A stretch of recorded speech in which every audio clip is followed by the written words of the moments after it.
pengurus serikat, baik ketua dan jajarannya seperti sopir bus. Kalau saya menggambarkan sopir bus dengan ukuran saya, maka mobilnya selalu kandas-kandas. Karena ukuran saya paling lebar 0,5 meter.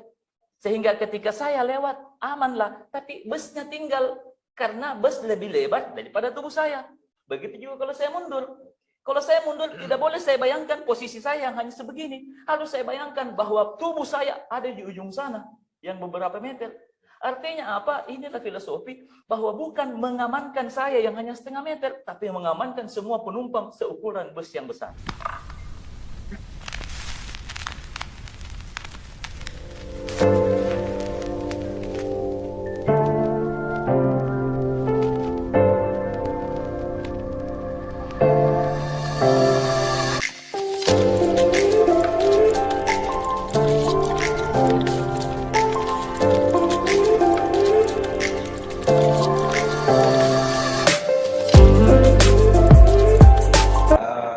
Selamat datang di podcast Pak Dokter Bertanya untuk seri ketiga.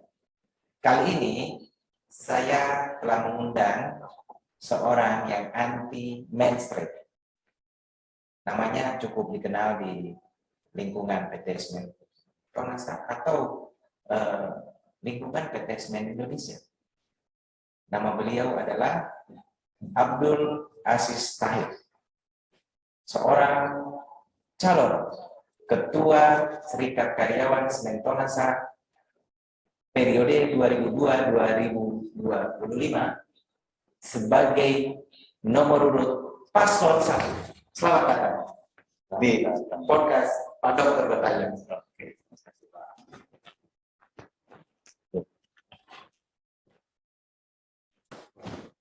Pasca debat kandidat di kantor pusat itu, banyak yang mempertanyakan kenapa calon ketua kita itu tidak hadir waktu debat.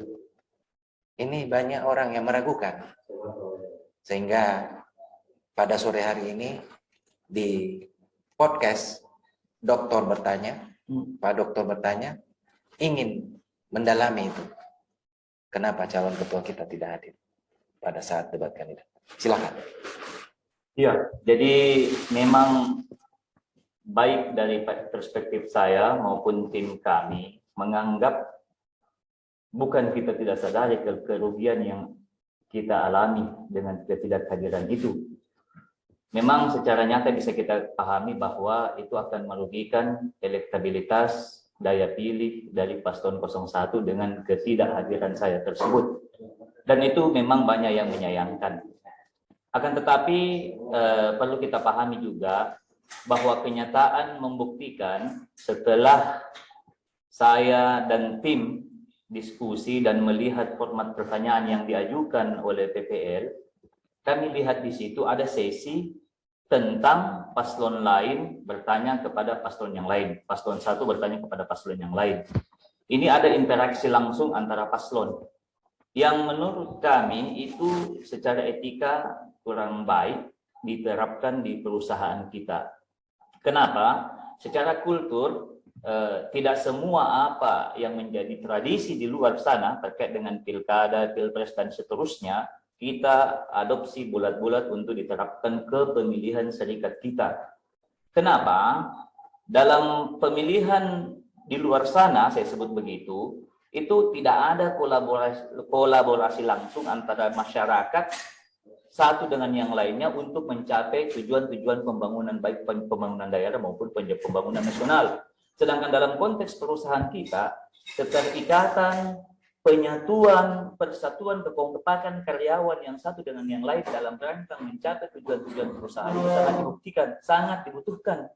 Sehingga kami pada saat itu secara tim menganggap bahwa secara konsultasi menganggap bahwa memang walaupun merugikan, akan tetapi dalam perspektif ke depan, menurut saya, menurut kami ini kurang baik. Yang kedua, di samping dalam perspektif perusahaan tadi, juga dalam personal, di mana kita melihat bahwa semua kandidat yang ada ini secara pribadi itu punya hubungan emosional yang mendalam dengan kami secara pribadi. Sehingga dikhawatirkan ada tergerus nanti persahabatan cuma karena saling memperlihatkan superioritas di hadapan publik yang menurut kami itu kurang baik. Alasan yang kedua yang perlu kita garis bawahi di sini adalah ada kenyataan sebagian pemilih itu masih malu-malu untuk menunjukkan keberpihakannya kepada calon-calon tertentu. Pelajaran yang bisa kami berikan dengan ketidakhadiran kami di kontestasi pemaparan visi misi itu adalah bahwasanya ketika ada calon tidak hadir itu mempertanyakan, sehingga kami menganggap bahwa kalau memang kita memperjuangkan serikat dengan cara tidak all out atau malu-malu, itulah efeknya. Seperti halnya ketidakhadiran kami dianggap tidak full untuk memperjuangkan serikat. Terus bagaimana dengan karyawan selama ini yang sejatinya sebenarnya mau mendukung paslon tertentu tapi tidak mau menampilkan dirinya? Nah, bagaimana Pak? Ya, ada indikasi bahwa ada kesamaan ya. Jadi pembelajaran yang kami berikan bahwa ketika tidak tampilnya, ketika malu-malunya saya untuk tampil itu tidak menggambarkan tentang makna keseriusan daya juang. Begitulah juga semestinya yang dimiliki oleh pemilih. Ketika dia malu-malu untuk memperlihatkan daya bedanya, idealismenya, tidak akan bisa terjadi apa-apa. Super sekali. Sehingga saya ilustrasikan ini Pak Dokter bertanya dalam kesempatan podcast ini bahwasanya dulu ada kisah Pak. Ada kisah seorang tokoh keagamaan itu yang dihukum oleh raja dengan dibakar hidup-hidup. Alkisah dalam kisah itu dijelaskan bahwa ada cicak yang berusaha meniup api itu supaya bertambah besar. Analoginya itu seperti bakar sate, makin ditutup makin besar. Artinya cicak berada dalam kelompok raja yang mau coba memperbesar api dalam rangka menghukum tokoh tadi. Tapi di sisi lain ada seekor burung yang mau coba mengambil air setetes demi setetes di paruhnya untuk memadamkan api. Tujuannya memadamkan api. Ada yang bertanya, hai burung, sejauh mana, seberapa banyak si air yang bisa dimuat di dalam paruhmu itu? Apakah bisa mematikan api? Apa jawaban elegan, jawaban cerdas dan dari sang burung? Dia mengatakan, saya jamin dan saya yakin bahwa dengan air yang saya bawa di paruh saya yang kecil ini tidak bisa memadamkan api tersebut. Akan tetapi bukan tujuan memadamkan api yang penting. Tujuannya adalah supaya semua tahu di pihak mana saya berpihak. Jadi keberpihakan ini yang perlu diperlihatkan. Masalah hasil itu tidak penting. Tapi kita harus memperlihatkan idealisme keberpihakan kita kepada yang tepat. Oke, saya underline. Keberpihakan. Iya. Luar biasa itu. Iya, oke. Sekarang saya ingin masuk ke pertanyaan inti. Tadi itu hanya pertanyaan canda-candaan saja. Karena saya mendengar banyak candaan di luar. Oke. Di dalam visi besarnya calon ketua, itu disebutkan independensi, mandiri, profesionalisme. Nah, saudara menjelaskan itu sebagai, calon ketua menjelaskan itu agar itu dapat dibaca bahwa ketiga kata itu melandaskan adanya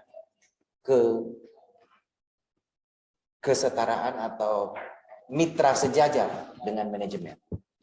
Pertanyaannya, bagaimana kemudian calon ketua mengaplikasikan kata independen, mandiri, profesional, sementara kita semua tahu bahwa serikat kerja ini masih disubsidi oleh manajemen dalam biaya operasionalnya.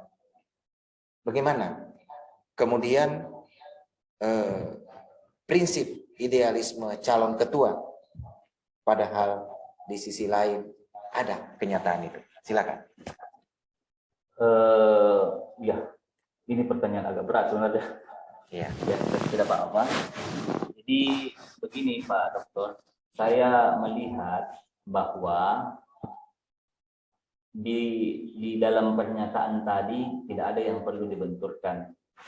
di satu sisi ada idealisme profesional, independen, mandiri, di sisi lain diperhadapkan dengan kondisi kebutuhan kita yang masih bergantung kepada perusahaan.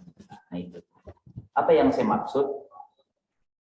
Kami menganggap Pak Dokter bahwa ketika kita bicara tentang independensi, mandiri dan profesional, itu saya mengistilahkan sebagai idealisme langit.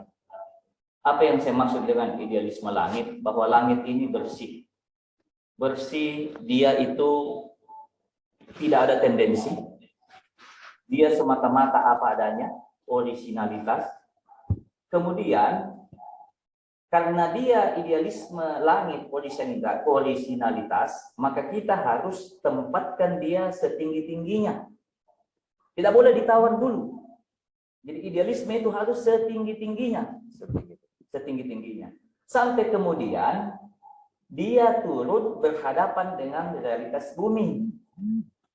Bahwa realitas bumi ternyata ketika turun tidak seperti yang kita gambarkan dalam idealisme langit tadi.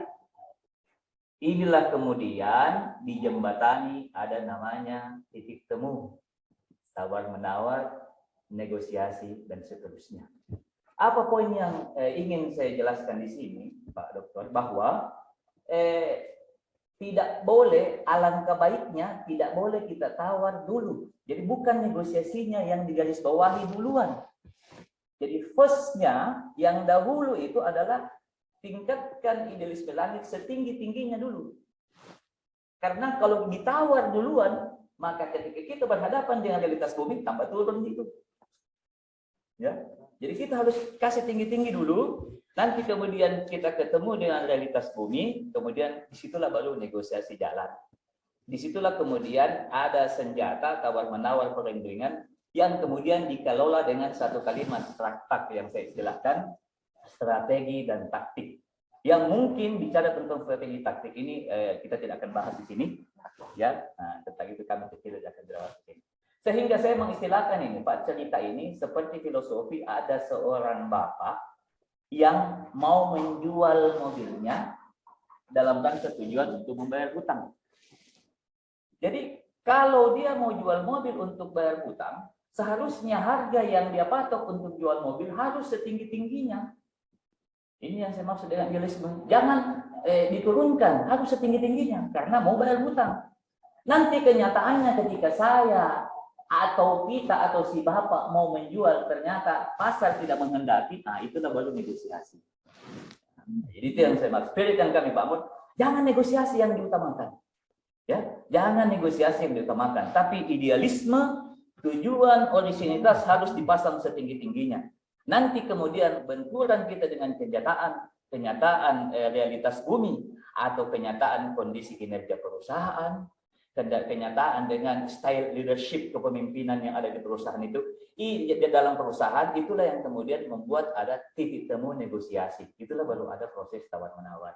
Kira-kira begitu. Makanya Pak, dalam hal ini ketika saya menuju kepada pertanyaan Pak Dokter tadi tentang itu, menurut saya ya, secara pribadi, secara subjektif, bahwa paling tidak ada dua aliran. Aliran yang pertama itu full bergantung kepada manajemen. Sehingga dikesankan tentang aliran ini tidak independen. Nah, aliran yang kedua tidak bergantung kepada manajemen dan kesannya mandiri, akan tetapi itu hanya bisa dilakukan apabila iuran tinggi ditingkatkan. Sehingga kalau ini dilakukan pasti tidak populer di mata karyawan. Nah, makanya sebagai ilustrasi Pak, saya masih ingat Pak Dokter beberapa kesempatan yang lalu ada serikat karyawan sebuah perusahaan farmasi yang rata-rata gaji karyawannya itu sekitar 5 jutaan, tapi mampu memotong iuran 50.000 per bulan. Ya, dengan gaji hanya 5 jutaan per bulan, mampu memotong iuran 50.000 per bulan. Bandingkan apa? Karena memang mereka telah melatih independensi, ketidakbergantungannya serikat dengan manajemennya. Saya tidak mengatakan bahwa kita harus copy paste yang seperti itu. Tentu ada transisi menuju ke sana.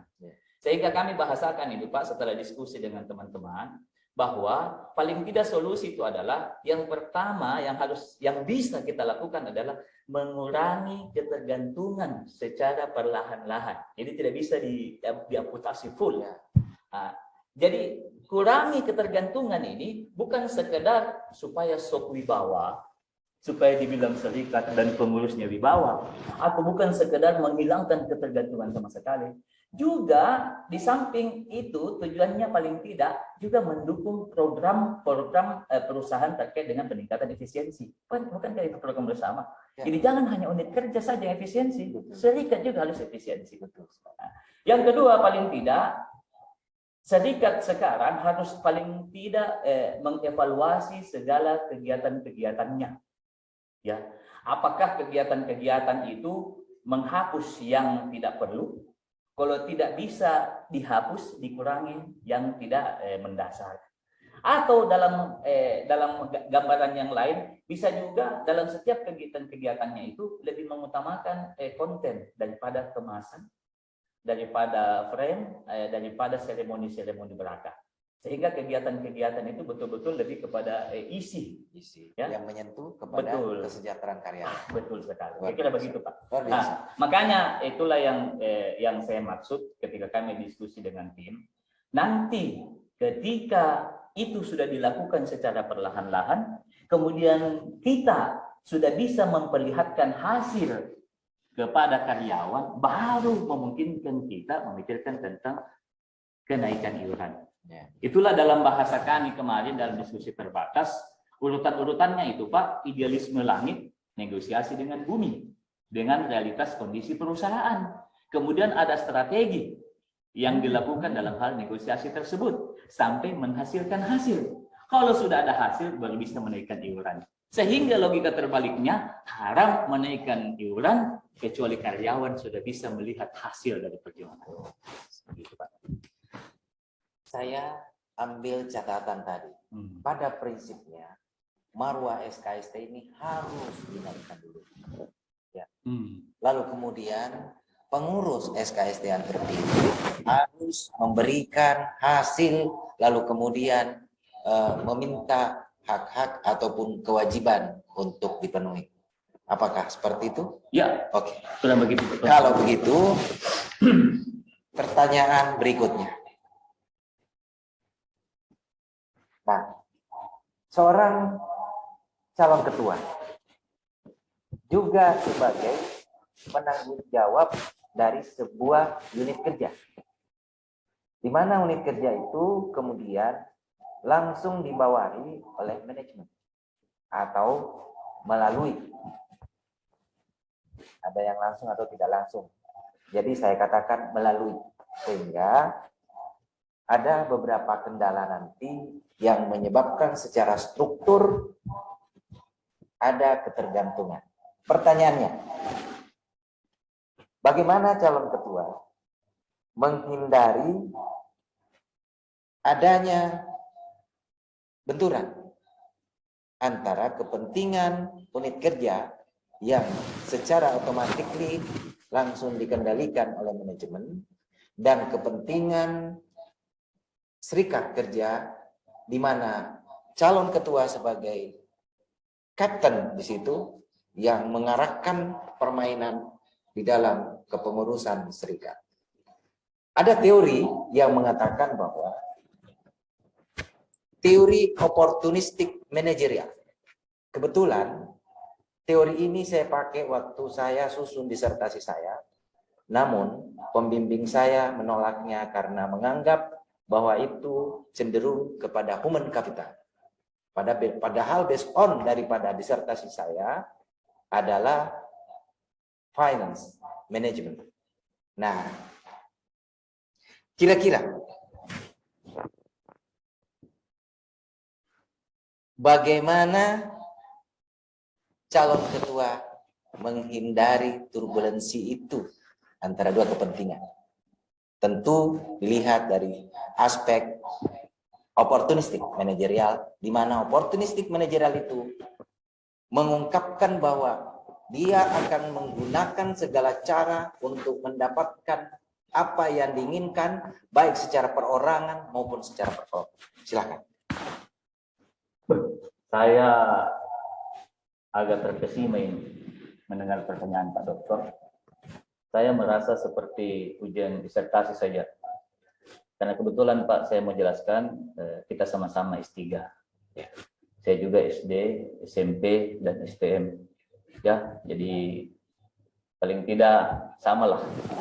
Tapi sebelum dia, bahwa setelah Anda lolos menjadi pengurus dan berhasil membawa karyawan menjadi sejahtera, Anda calon ketua sebenarnya sudah melebihi dokter. Ya, jadi begini Pak Dokter. Jadi terkait dengan apa tadi? Opportunistic manager, ya? Opportunistic managerial. Perilaku. Ya, jadi saya agak susah membacanya dari sudut terminologi. Saya mau coba menyederhanakan dengan bahasa audiens saya. Nantinya karyawan dengan bahasa etimologi saja. Nah, jadi padanan kata opportunistic, kalau saya tidak salah, itu berasal dari kata opportunity. Opportunity itu terjemahan bebasnya itu peluang. Dari perspektif etimologi ini, sebenarnya orang yang memanfaatkan peluang itu wajar, baik, dan sah-sah saja. Jadi kalau kita bicara opportunistic dari akar kata opportunity, peluang, memanfaatkan peluang itu wajar, baik, dan sah-sah saja. Akan tetapi ketika makin ke sini, zaman kemudian membelokkan asal kata opportunity ini menjadi oportunis, yaitu orang yang dibahasakan sebagai konotasi negatif, yang awalnya sebenarnya dia netral. Opportunity itu sebenarnya netral, tapi makin ke sini oportunis itu di dalam tanda petik dibahasakan dengan makna negatif, yaitu orang yang memanfaatkan segala kesempatan pada saat tertentu, pada suatu kesempatan, dengan tanpa mengindahkan norma, aturan main, dan seterusnya. Nah, inilah yang kemudian bermasalah. Ya. Akan tetapi, sebelum menjelaskan itu, saya mau bicara dulu tentang asal-muasal dasar manusia. Jadi Aristoteles itu dalam teorinya menjelaskan adalah bahwa manusia itu adalah hewan yang berpikir. Jadi sejatinya kalau kita merunut kepada teori ini, terlepas dari pro kontranya dengan dalil ini, ya, bahwa sejatinya manusia itu adalah hewan yang punya nafsu. Ya. Nafsu ini bisa dalam rangka untuk berkembang biak, bisa juga untuk mempertahankan diri supaya bisa hidup keberlangsungannya. Inilah kemudian yang menyebabkan ada naluri insting hewani yang dimiliki oleh manusia untuk mempertahankan diri, untuk berkembang biak, memenuhi syahwatnya dalam rangka untuk memanfaatkan selalu peluang-peluang yang ada. Nah ini, nah, itu menurut teori Aristoteles. Sehingga saya mau coba secara pribadi mengawinkan teori Aristoteles tadi, hubungannya dengan opportunistik, ya, dengan hasil diskusi saya secara pribadi di sebuah hotel ternama, ya, di sebuah kota, dengan salah seorang mantan direktur utama sebuah perusahaan dalam lingkungan BUMN. Ya. Dengan sangat terpaksa saya harus cerita ini. Karena menurut bahasa saya, bahasa kami, dan mungkin bahasa kita seharusnya, yang namanya pembelajaran ya harusnya diungkapkan supaya bisa ada poin-poin yang bisa kita dapat. Ya. Apa yang saya maksud dengan diskusi saya dengan salah seorang mantan dirut di sebuah perusahaan BUMN, beliau berkata bahwa pengalaman beliau ketika selama menjadi dirut dan berinteraksi dengan para dirut, beliau sampai menyimpulkan bahwa tidak ada dirut yang punya orientasi perusahaan dalam jangka panjang. Menurut beliau, rata-rata direksi itu orientasinya hanya selama berkuasa saja. Ya, betul Pak. Sehingga secara pribadi ketika mendengar itu, saya dan seharusnya kita semua lebih netral menyikapi. Bisa saja itu framing, generalisir, hanya gambaran sebagian, tapi digambarkan secara semuanya. Atau supaya lebih arif dan bijaksana, komentar itu seharusnya ditolak secara bulat-bulat sampai terbukti kebenarannya. Kan begitu? Ya. Ditolak secara bulat-bulat sampai terbukti kebenarannya. Dalam konteks realitas, saya mau coba gambarkan begini, Pak. Bagi teman-teman yang sering aktif dengan berbagai event-event penilaian maupun award, pasti paham apa yang saya maksud. Apa event-event penilaian dan award yang saya maksud adalah, sebutlah seperti Malcolm Baldrige, CSR Award, Proper, Industri Hijau, kemudian Risk Management, Maturity Level, dan seterusnya. Nah, ada kenyataan, hasil diskusi kami dengan unit kerja yang terlibat dengan operasional penilaian-penilaian tadi itu, jadi ada kecenderungan bahwa kita sering mengemas event-event tersebut supaya mendapatkan hasil yang maksimal. Ya, ini kenyataan, memang pahit, tapi harus kita bicarakan secara apa adanya, supaya kita paham. Ini ya. Jadi mengemas supaya sehingga teman-teman dalam diskusi di luar sana, diskusi di warkop, mengatakan, jadi kalau kita bagi manajemen dalam perusahaan itu paling tidak terbagi 3. Ada yang under capacity, ada yang cerdas, ada yang cerdik. Tapi yang under capacity saya keluarkan dalam pembahasan ini. Kenapa? Karena pikiran saya tidak mungkin orang jadi direksi kalau tidak cerdas. Pimpinan manajemen kalau dia under capacity. Nah, jadi kita bicarakan hanya 2 saja. Jadi ada yang cerdas, ada yang cerdik. Perhatikan, apa yang kami maksud? Yang saya maksud dengan cerdas adalah seorang pemegang tampuk pimpinan perusahaan seharusnya menyikapi penilaian-penilaian yang sifatnya seperti itu lebih memikirkan tentang fundamentalisme, basis alas yang menjadi dasar untuk jangka panjang. Tidak mesti hasilnya sekarang. Ya, bisa saja kerja keras kita terhadap sesuatu yang sekarang itu nanti didapat hasilnya. Ini yang saya maksud dengan kecerdasan sih. Jadi tidak mesti kita dapat sekarang, tapi kita sudah menyiapkan pondasinya. Walaupun bukan kita yang nikmati. Betul. Nah, karena apa? Menurut kami, dan saya yakin menurut kita semua, pondasi itu jauh lebih penting. Untuk apa pencapaiannya kita dapat, kalau pondasinya keropos. Oke? Betul. Nah itu untuk apa? Jadi pondasi yang lebih penting, walaupun nanti di depan. Yang kedua, cerdik. Apa yang saya maksud dengan cerdik? Ada yang lebih moderat. Ya, maksudnya kita siapkan pondasinya, tapi dapat juga hasilnya. Maksudnya kita siapkan pondasinya, pada saat yang sama kita kemas juga, supaya hasilnya bisa diterima sekarang. Sekalian pondasinya untuk jangka panjang. Untuk berkelanjutan. Ya. Kenapa saya mengistilahkan ini cerdik, yang tadi cerdas? Ya. Karena padahal cerdik ini konotasinya negatif. Ya. Kenapa? Ya. Karena apa? Kenapa saya hubuskan ini cerdik? Karena seharusnya ketika kita mendapatkan hasil yang sekarang baik-baik saja, membuat kita terlena. Ketika kita terlena, kita tidak mempersiapkan untuk jangka panjangnya nanti. Nah, itu maksudnya.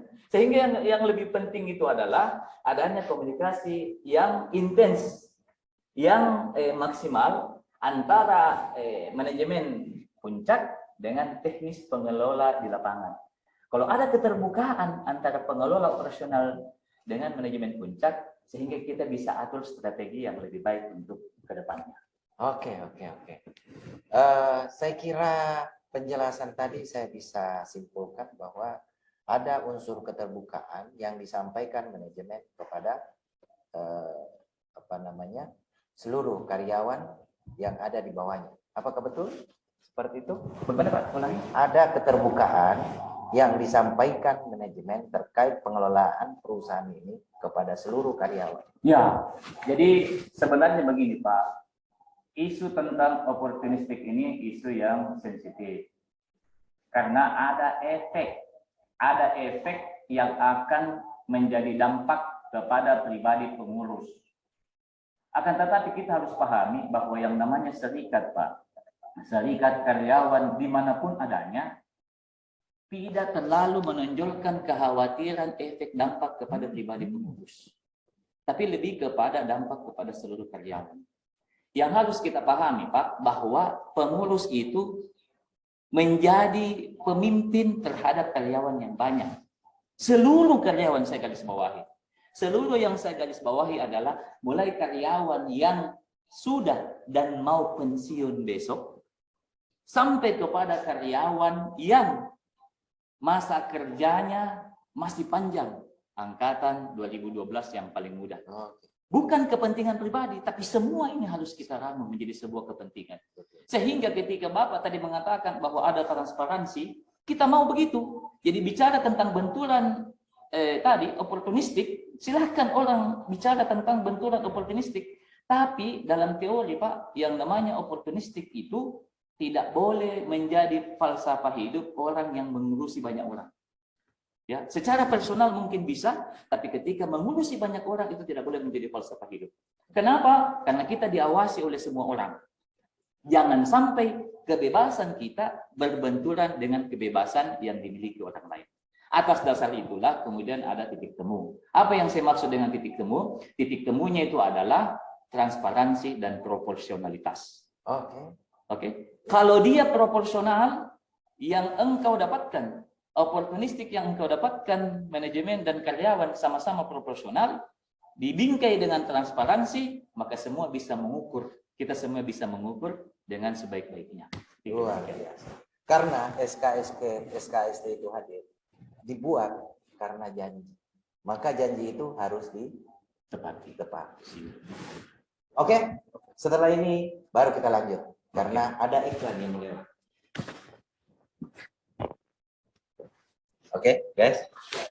Kita kembali ke podcast. Pak Dokter bertanya. Di depan saya sudah kembali calon ketua SKS Serikat Karyawan Sementonasa Paslon 1, Bapak Dr. Abdul Aziz Tahir.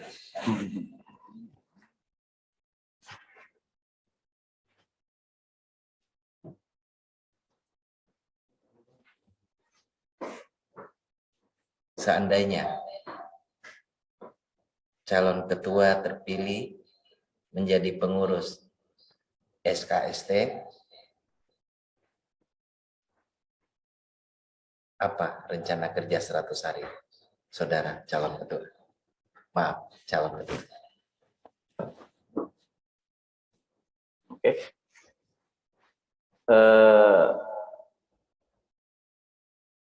Mirip kayaknya seperti ya, calon presiden. Iya. Paling tidak ada 3 mungkin target kita dengan terkait program 100 hari tersebut.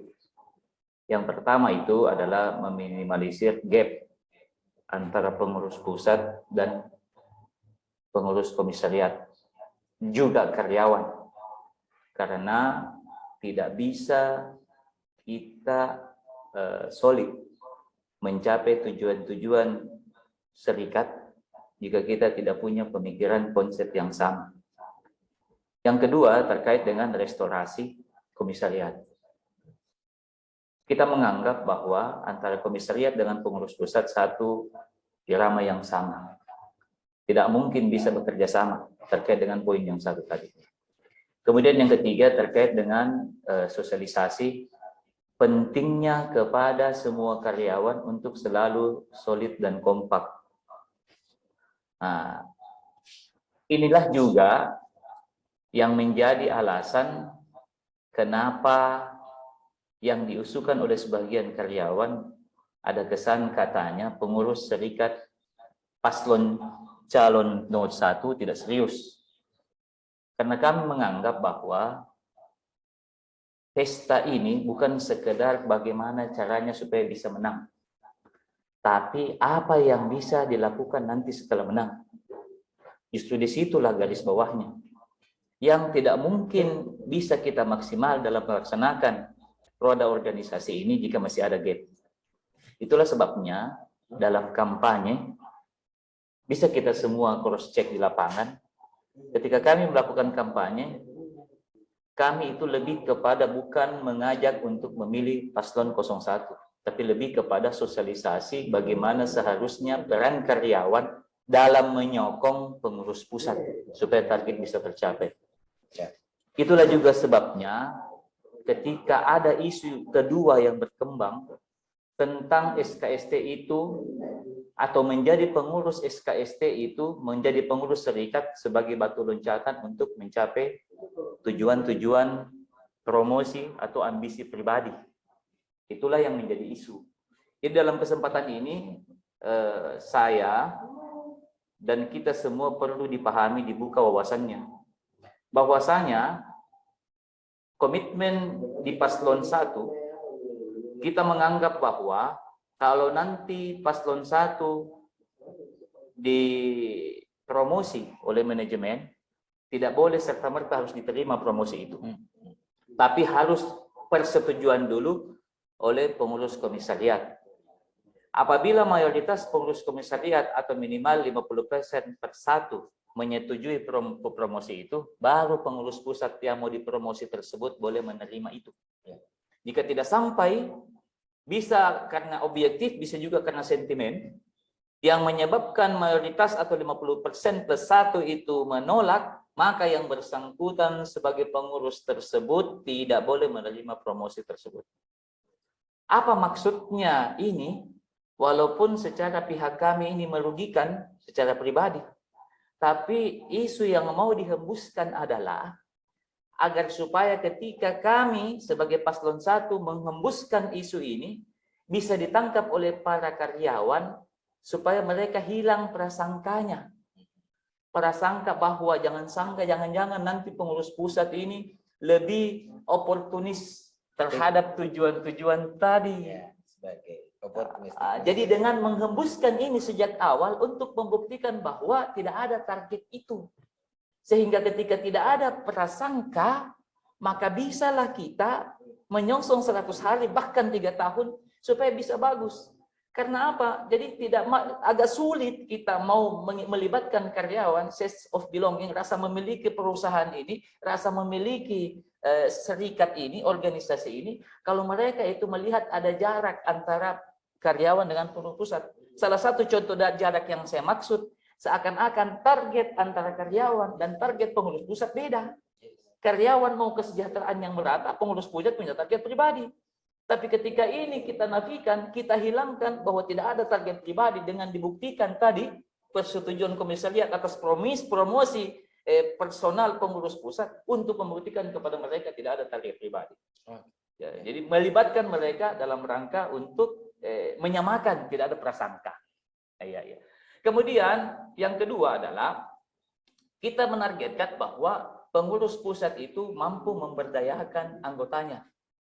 Kita bisa lihat di visi misi, entah nomor berapa, di misi, entah nomor berapa di situ, bahwa makna memberdayakan dalam versi kami ketika menyusun visi misi itu tersebut adalah memperkuat serikat, memperkuat karyawan secara ekonomi, sosial, politik, budaya, hukum, dan seterusnya. Jadi yang kami maksud itu adalah bukan sekedar memperkuat ekonomi dalam artian penghasilannya menjadi banyak. Dari sedikit menjadi banyak, dari banyak menjadi banyak lagi. Bukan sekedar memberdayakan dalam bahasa itu. Jadi bukan cuma aspek ekonomi, juga aspek sosial. Aspek sosial bahwa di mata masyarakat karyawan Tonase itu status sosialnya lebih tinggi daripada masyarakat yang lain. Yang kedua dari status hukum. Jadi dalam setiap masalah-masalah hukum kita selalu tidak pernah ada bermasalah.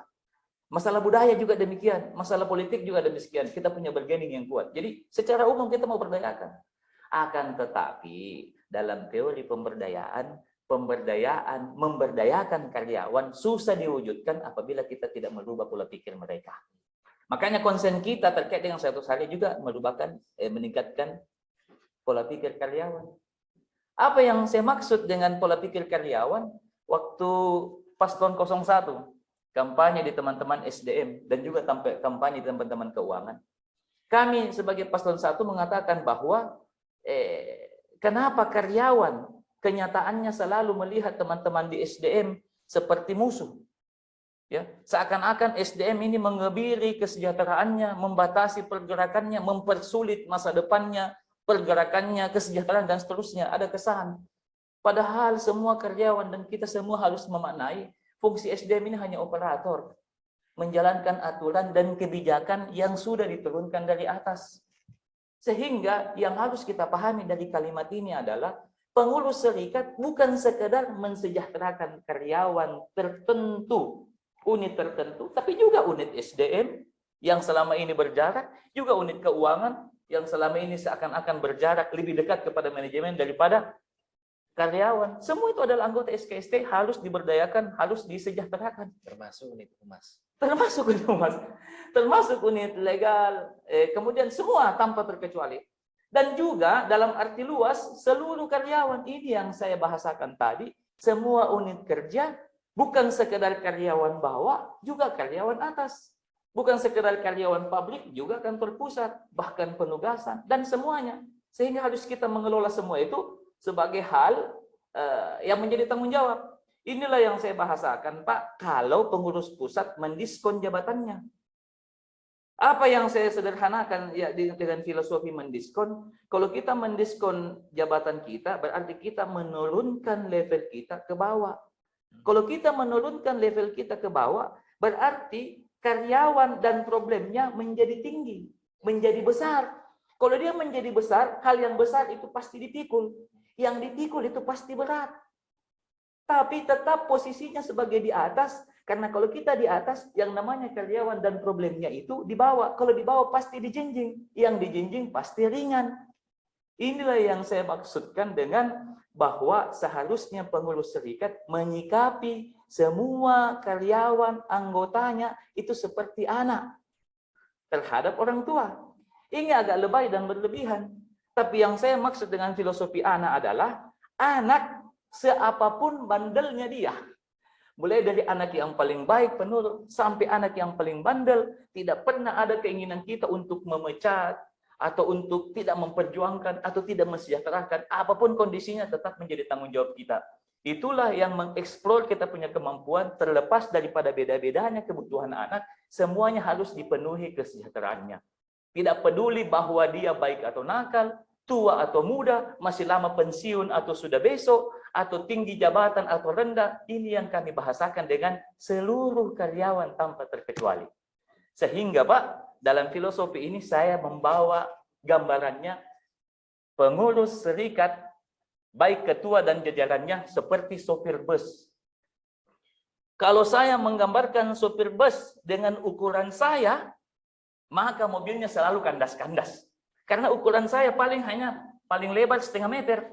Sehingga ketika saya lewat, amanlah. Tapi busnya tinggal. Karena bus lebih lebar daripada tubuh saya. Begitu juga kalau saya mundur. Kalau saya mundur, tidak boleh saya bayangkan posisi saya yang hanya sebegini. Harus saya bayangkan bahwa tubuh saya ada di ujung sana. Yang beberapa meter. Artinya apa? Inilah filosofi bahwa bukan mengamankan saya yang hanya 0,5 meter. Tapi mengamankan semua penumpang seukuran bus yang besar. Inilah yang saya maksud dengan mensejahterakan karyawan. Tidak mendikonomikan siapapun. Ketika dia menjadi anggota harus diperjuangkan semua. Kira-kira begitu, Pak. Tapi siapapun yang ada di atas bis ini, semua harus diantar sampai ke tujuan. Kira-kira begitu. Tujuan daripada serikat mengantarkan seluruh karyawan untuk menuju ke tingkat kesejahteraan. Luar biasa, Pak. Ini sepertinya sudah mau sore, jadi pertanyaan saya batasi sisa pertanyaan terakhir. Dan ini kayaknya agak sensitif. Jadi sebelum dijawab, coba berpikir dahulu. Dan saya tidak memaksa untuk dijawab. Kalau merasa tidak mampu menjawab, silahkan jangan dijawab. Tapi kalau ada trik-trik sendiri untuk menjawabnya, dan silahkan dijawab. Di dalam misi nomor 5, calon ketua mengatakan bahwa visi misi kami maksudnya Pak ya? Ya. Paslon 1. Paslon 1. Oke. Nomor 5. Iya. Ya. Di misi nomor 5 itu mengatakan bahwa mengupayakan adanya kaderisasi atau suksesi penggantian direksi berasal dari internal Sementonas. Ya, ini yang agak sensitif. Karena pada saat ini yang menjabat bukan dari internal Sementonas. Nah, kira-kira bagaimana kemudian menjawab misi nomor 5 ini kepada seluruh karyawan Sementonasa maupun manajemen yang ada saat ini sedang menjalankan tugasnya. Ya, itu tadi. Karena sifatnya sensitif, silakan dijawab atau tidak dijawab. Ya, saya perbaiki dulu posisi duduk dan perasaan saya, Pak. Atau mau minum dulu? Enggak. Jadi soalnya pertanyaan ini agak surprise, sehingga suasana kondisi batin ini perlu saya netralkan dulu. Silakan. Saya agak kesulitan, Pak, sebenarnya ini mencari kata-kata yang tepat. Tapi tidak sesak napas kan? Bisa saja, Pak, bisa memungkinkan itu. Jadi begini, Pak, ya, semoga ini tidak keliru dan bisa disikapi secara arif dan bijaksana. Secara pribadi, saya itu dari dulu sampai sekarang sangat konsisten dan konsen dengan pasal ini, dengan kajian ini, dengan bab ini. Dulu, waktu episode dulu, sempat ada isu saya dan Pak Irfan Afiat itu akan maju. Dan memang kami sudah mengisi surat formulir pendaftaran. Akan tetapi hasil diskusi, beliau masih ingat, di rumahnya pada saat itu, malam saya diskusi, pemikiran kami menganggap bahwa ini belum tepat. Pada saat itu, ya, kurang lebih sekitar 3-4 tahun yang lalu, belum tepat. Terus pertanyaannya, apakah sekarang itu sudah tepat? Sehingga saya didorong untuk maju. Ya, jawabannya bisa ya, bisa tidak. Tergantung perspektif mana dulu kita memandang. Sehingga saya menjawab adalah, kalau disebut ini sebagai hal yang tepat, bukan cuma karena seperti Pak Dokter sebutkan tadi, bahwa sekarang direksinya semua dari luar. Bukan itu. Dan bukan juga karena ada sentimen benci atau tendensi kepada person tertentu.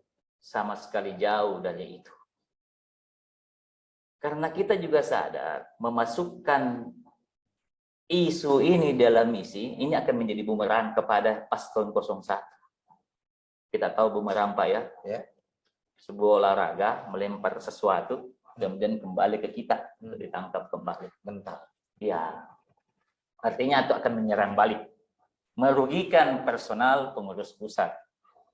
Akan tetapi nggak apa-apa, karena seperti Bapak bilang tadi dalam pertanyaan sebelumnya, bahwa kalau mau aman, ya kita tidak masukkan isu ini. Jual aja isu-isu yang umum-umum tentang kesejahteraan, tidak usah. Betul. Tapi kenapa kita harus terpaksa, dan memang harus terpaksa memasukkan poin ini dalam visi misi? Karena kita mau bikin, ya dalam istilah kita semacam alert, begitu, alert. Semacam early warning. Semacam peringatan dini. Peringatan awal, saya coba sederhanakan kalimatnya. Peringatan awal sebelum terjadi kepada penanggung jawab bangsa dan penanggung jawab perusahaan ini, bahwa janganlah ke depan, sekarang dan mungkin ke depannya nanti, menjadikan politik itu lebih tinggi daripada profesionalisme. Itu. Karena yang tahu dengan kalimat ini pasti paham apa yang saya maksud. Yang kedua, jadi ini isu ini bukan tidak ada reasonable-nya, bukan tidak ada reason-nya, ada. Bahwa yang kedua, kita menganggap dengan isu internal itu bisa langsung connect. Ya, bisa langsung connect dengan perusahaan ini lengkap dengan dinamika, sistem dan personnya. Untung saja kalau untung-untungnya direksi yang sekarang itu punya background yang searah dengan PT Semen Tonasa. Tapi ke depannya siapa yang menjamin bahwa ujuk-ujuk tiba-tiba tidak searah seperti yang ada sekarang? Jadi kira-kira itu kalimat Arif yang bisa saya kemukakan. Kemudian yang ketiga, dalam semangat demokrasi kita paham. Contoh, saya basicnya CSR. Bicara tentang CSR, kenapa mengutamakan ring 1? Padahal yang orang susah itu bukan cuma ring 1, ada ring 2 dan ring 3. Kalau kita bicara dalam kacamata nasionalisme. Tapi CSR ring 1 itu semangat keberpihakan kepada penerima dampak langsung. Jadi semangat keberpihakan penting di samping profesionalisme. Ini yang saya maksud juga dengan direksi harus ring 1. Ada isu P3N. Saya nggak ngerti apa kepanjangan benarnya ya. Kurang lebih itu tentang program peningkatan penggunaan dalam negeri. Jadi maksudnya itu tingkat komponen dalam negeri TKDN dari sebuah perusahaan itu harus sekian persen. Kalau kita bicara ini kesannya tidak profesional. Ya. Jadi pemerintah sangat getol bicara tentang P3DN dan kandungan TKDN-nya ini. Sampai-sampai mengutus BPK untuk memeriksa semua perusahaan-perusahaan termasuk BUMN sejauh mana semua rekan kerjanya, mitranya dalam penerapan TKDN ini. Dan bahkan menjadi KPI korporasi. Nah, itu.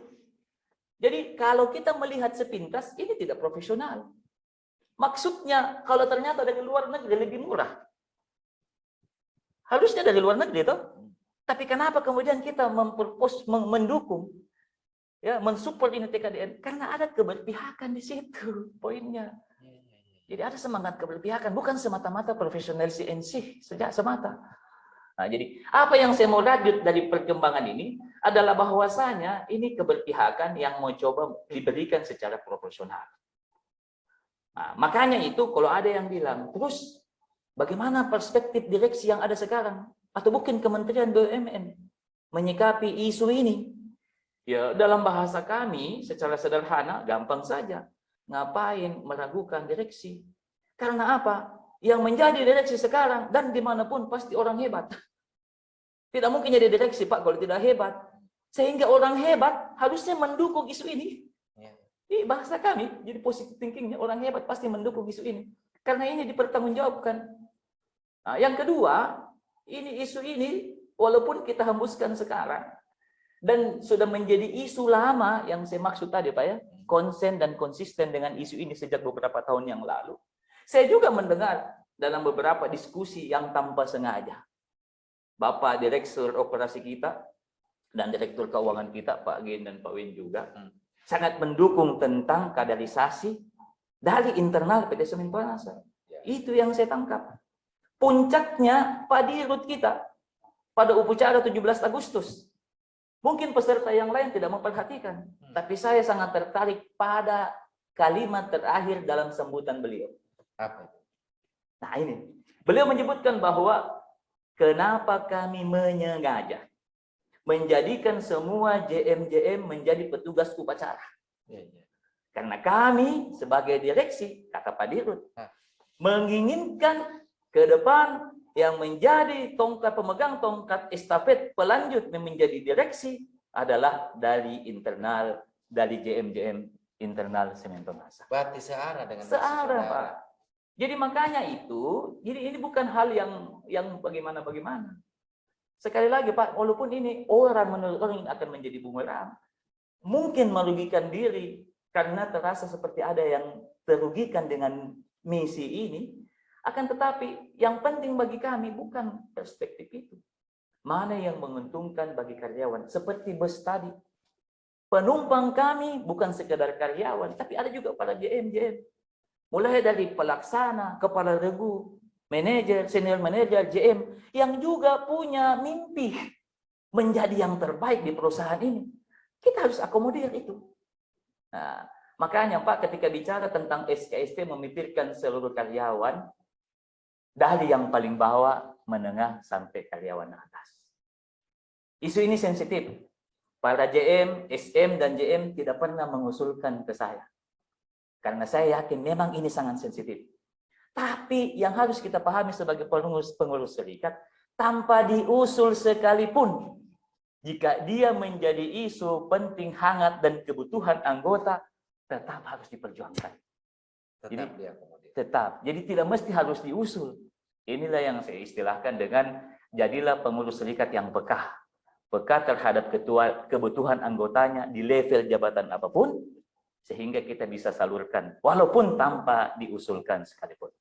Luar biasa, super sekali. Iya, iya. Ini yang membuat saya sebagai orang yang mengagumi calon ketua dari dulu hingga sekarang. Sehingga saya berulang kali meminta untuk bertemu, untuk berkomunikasi seperti pada sore hari ini. Dan luar biasa memang waktunya susah didapat. Dan alhamdulillah pada hari ini, hari apa? Hari Senin, saya diberikan sesuatu dari Tuhan, dan saya sempat berkomunikasi, berdiskusi dengan calon ketua paslon 1. Oke, pertanyaan saya sudah selesai. Namun untuk menyelesaikan diskusi ini, saya ingin ada closing statement yang memberikan kepada saya dan seluruh pendengar ketika ini nanti saya posting, dan ini akan saya posting sebagai bentuk kepedulian saya dan mungkin calon ketua kepada seluruh karyawan Sementona. Apa yang menjadi closing statement calon ketua? Bentar Pak ya, saya silakan dipikir. Saya pikir dulu. Mungkin ada beberapa hal yang ingin saya sampaikan dalam kesempatan ini. Kalau yang lainnya itu karena terlalu panjang pembicaraan kita dari awal, mungkin bisa dilupakan. Tapi semoga kalimat yang terakhir ini yang menjadi closing ini bisa lebih berkesan. Jadi yang pertama, ada isu melengkapi isu yang sudah saya sebutkan sebelumnya, bahwa paslon 01 tidak ngotot untuk serius maju. Di samping karena masih ada gap antara kami calon pengurus dengan karyawan seperti yang saya sebutkan sebelumnya, juga kami menyaksikan bahwa setelah kami analisa, termasuk saya pribadi, bahwa antara keuntungan dan kejelekan, begitu aja saya bahasakan ya, maaf, antara kelebihan dan kekurangan itu seimbang. Jadi 50-50. Jadi kalau kami menang itu ada kebaikan, ada amanah yang harus dipikul, dijalankan. Tapi kali kami kalah, ya kami lebih mengurus pekerjaan sehari-hari, mengurus keluarga apa adanya. Sehingga dia 50-50. Karena dia 50-50 tidak ada yang perlu diambisikan. Ya, tidak harus ngotot-ngotot. Maka saya kasih tahu teman-teman, kalau saya tidak hadir, sikapi aja dengan santai pada saat pemaparan visi misi. Karena memang kita tidak ngotot-ngotot amat. Ya. Karena itu orang ngotot, Pak Dokter, kalau 90-10%. Tapi kalau 50-50, antara kebaikan dan keburukan, manfaat dan mudaratnya sama, ya 50-50. Jadi ngapain harus ngotot? Karena dalam bahasa kami, Pak, yang namanya jabatan kekuasaan bukan yang harus dingototi. Ya, bukan harus diseriusi banget. Karena yang harus diseriusi itu adalah nanti ketika sudah menang. Berapa persen seriusnya? Bisa 10, bisa 100, bisa 500, bisa 1000%. Bahkan sangat serius ketika sudah menang dalam memperjuangkan visi misi. Itulah baru kami, saya, kita serius. Bukan ketika mau menang. Nah, itu perhatikan Pak. Jadi beda. Nah, beda. Sekali lagi saya sederhanakan, kami serius bukan mau menang, kami serius nanti kalau sudah menang, setelah menang dalam memperjuangkan visi misi dan mengakomodir keinginannya karyawan. Oke. Yang kedua, ada pertanyaan, seberapa persen peluang berhasilnya visi misi itu? Nah, dalam kesempatan ini saya menjawab, saya dan tim, bahkan pengurus pusat dan pasangan saya, tidak pernah menjamin bahwa semua 13 atau bahkan dicukupkan menjadi 20, 50, tidak ada jaminan untuk bisa digolkan semua. Bahkan satu pun tidak dijamin. Kenapa? Karena penentu akhir bukan kita, bukan kami, bukan saya. Karena ada mitra negosiasi. Ya, kalau kami semua yang putuskan, ya tidak perlu kita jamin 100%. Tapi karena halus nego tidak ada jaminan, bahkan satupun. Tapi yang boleh kami jamin adalah bahwa kami akan tetap memperjuangkan semua visi misi dan akan menjadi visi misi sampai titik darah penghabisan. Itu yang kami bisa jamin. Kemudian yang ketiga, mungkin kami bukan yang terbaik. Paslon 1 saya yakin bukanlah yang terbaik. Masih banyak yang lebih baik. Ada yang lebih baik dari kami. Itulah sebabnya karena kami bukan yang terbaik. Kalau ada yang lebih baik dari kami, maka pilihlah yang lebih baik itu. Ya, kami itu punya banyak kelemahan. Ya, jadi kalau ada yang lebih baik. Nah, kemudian yang keempat, misi kami seperti yang kami sampaikan pada saat kampanye adalah bagaimana caranya supaya karyawan bisa bersatu dan kompak. Karena itu yang paling penting. Karyawan bisa bersatu dan kompak, baik dalam rangka menggapai tujuan perusahaan, dalam rangka meningkatkan kinerja dan kesehatan finansial perusahaan, maupun dalam rangka tujuan-tujuan kesejahteraan dengan serikat. Ayolah karyawan semua kita kompak. Sehingga karena kompak dan persatuan ini adalah harga mati, maka lebih baik kami tidak dipilih. Lebih baik paslon 1 tidak dipilih, yang penting karyawan kompak bersatu. Daripada kami dipilih, tapi karyawan tidak kompak dan bersatu. Jadi kata kuncinya bukan harus pilih 01, kata kuncinya adalah karyawan harus kompak. Yang terakhir, sebagai penutup, saran untuk pemenang nantinya. Siapapun, saran, masukan untuk pemenang nantinya, siapapun pemenangnya. Sekaligus saran kepada para pemimpin, ketua, leader di serikat manapun yang kebetulan menyaksikan podcast ini.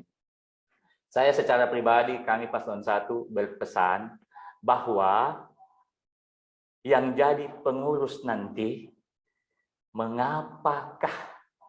kenapakah tidak mau memperjuangkan semua aspirasi karyawan? Ya. Apa salahnya memperjuangkan aspirasi karyawan? Karena apa? Sejatinya kalau kita dicecar, dicerca, dibenci, tidak disukai oleh pihak tertentu, atau mungkin tidak disukai oleh manajemen, nggak ada masalah.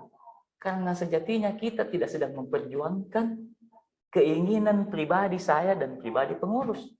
Jadi tidak ada haknya siapapun termasuk manajemen membenci saya, kami pengurus pusat. Karena yang kami perjuangkan bukan kepentingan pribadi, oportunis pribadi atau kelompok, tapi kepentingan karyawan.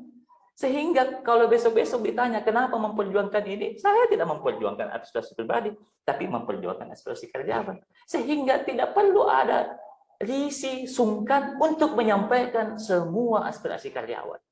Karena tidak berdasar. Kalau kita pikir-pikir, saya memperjuangkan ini, jangan perjuangkan ini, nanti dan sebagainya. Loh, kita tidak memperjuangkan ini, memperjuangkan karyawan. Jadi tidak perlu sungkan untuk memperjuangkan apapun, ya, apapun yang menjadi aspirasi karyawan. Terima kasih. Super sekali. Ya, ini diskusi yang cukup panjang, tapi sepertinya membuat pikiran kita bergairah. Ya.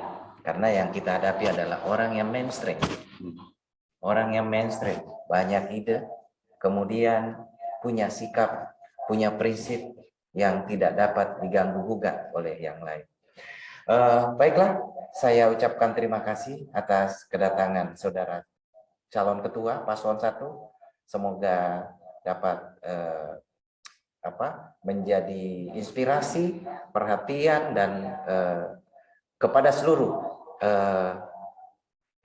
karyawan yang mendengarnya maupun seluruh serikat kerja atau serikat karyawan yang ada di Indonesia yang sempat nonton hasil podcast ini.